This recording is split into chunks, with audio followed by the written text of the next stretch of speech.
শুনি এই মরে মরে এই যায় যায়, তো বয়স তো 80-র উপরে, তো তো মৃত্যু সময় হয়ে গেছে, তার মধ্যে অসুস্থ, তো এখানে এত কান্দাকাটি করতে লাভ নাই। পাচ্ছেন আমাদের হাসিনা আপা কিন্তু বাংলাদেশে নাই।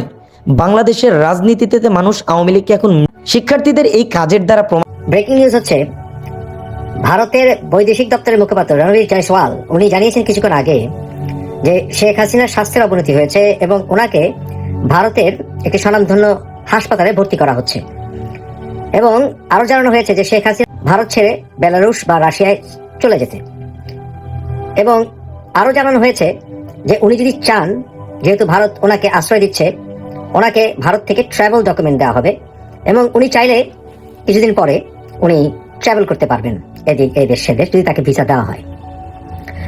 এবং ওনার পরিবারও চাইলে ওনার সাথে জয়েন করতে পারবে এবং তাদেরকেও এই পাসপোর্ট দেওয়া হবে। আরেকটি বিষয় হচ্ছে যে ভারত এই প্রথম নয় যে এরকম ট্রাভেল ডকুমেন্ট দিয়েছে।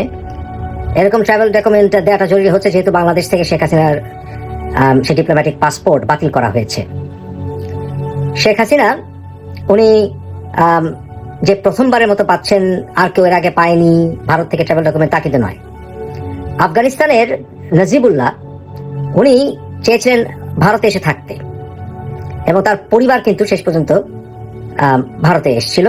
ওনাকে যদি মেরে ফেলা হয়েছিল আফগানিস্তানে, কিন্তু ওনার পরিবার আসার পরে তাদেরকে কিন্তু এই ট্রাভেল ডকুমেন্ট দেওয়া হয়েছিল, আশ্রয় দিয়েছিল ভারত। যদিও ভারত কিন্তু আবার জেনেভা কনভেনশনের সিগনেটারি দেশ নয়, কিন্তু ভারত স্পেশাল প্রভিশনে নজিবুল্লাহ পরিবারকে ভারতে থাকতে দিয়েছিল এবং আজ অব্দি তারা ভারতেই আছে।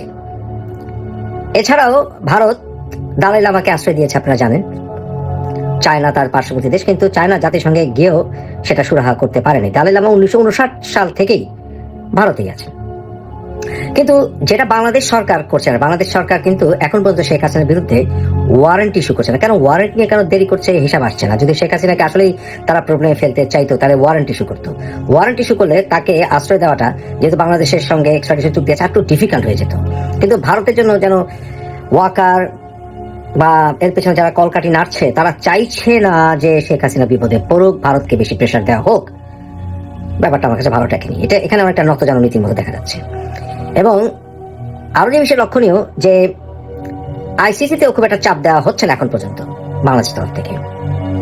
আইসিসি থেকে যদি ওয়ারেন্ট ইস্যু করা হতো, এমনকি বাংলাদেশের থেকে যদি ইন্টারপোলে রিকোয়েস্ট করা হতো শেখ হাসিনা ট্রাভেল করতে দিক সেদিক, প্রবলেমেটিক হতো।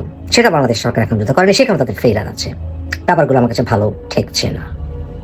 যাও, সবকিছু মিলিয়ে শেখ হাসিনার সিদ্ধান্ত, উনি ভারতেই থাকবেন, উনি হাসপাতালে ভর্তি হতে যাচ্ছেন, ওনার শারীরিক অবস্থার অবনতি হয়েছে।